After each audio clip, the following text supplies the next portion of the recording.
Clear করে বলতে চাই, যেই নেতারা, যেই দলের ইসলামী আন্দোলনের নেতারা বিশ্বাস করে মৃত্যুর পরে আল্লাহর সাথে সাক্ষাৎ হবে, সেই নেতা কর্মীদেরকে ফাঁসি দিয়ে, জেল দিয়ে, জুলুম করে, হত্যা করে তাদেরকে এই পথ থেকে ফেরানো যাবে না, যাবে না, যাবে না। কথা বলেন ঠিক না বেঠে?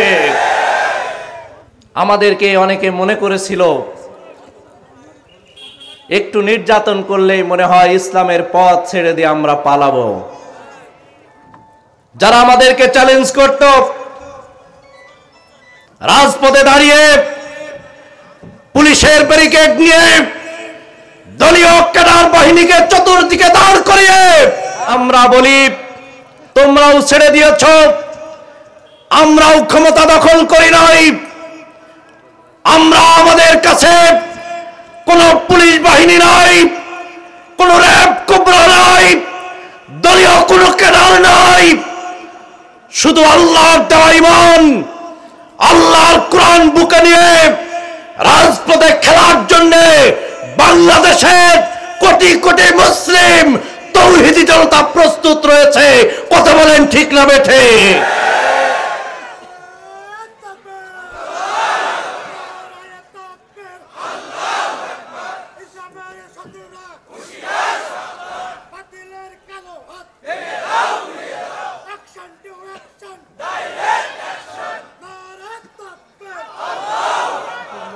আমরা আল্লাহর দেওয়া প্রথম শর্ত পূরণ করতে চাই।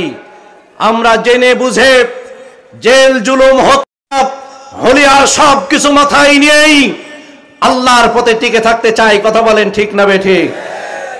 দ্বিতীয় বৈশিষ্ট্য হচ্ছে এরা সব সময় ঐক্যবদ্ধ জীবন যাপন করবে। মনে আছে তো আপনাদের? ঐক্যবদ্ধ জীবন যাপন করবে।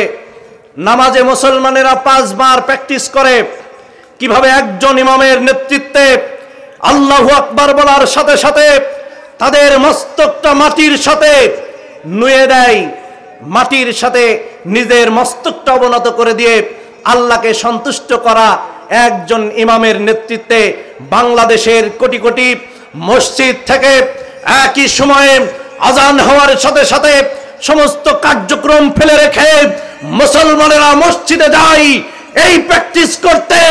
মুসলমানেরা মরলে ঐক্যবদ্ধভাবে মরবে, বাঁচলেও ঐক্যবদ্ধভাবে বাঁচবে। কোন হিন্দুস্তান শুধু নয়, সারা পৃথিবীর কোন বেঈমানের রক্ত চক্ষুর দিকে তাকিয়ে মুসলমানরা থেমে থাকবে না। কথা বলেন ঠিক না বেঠে?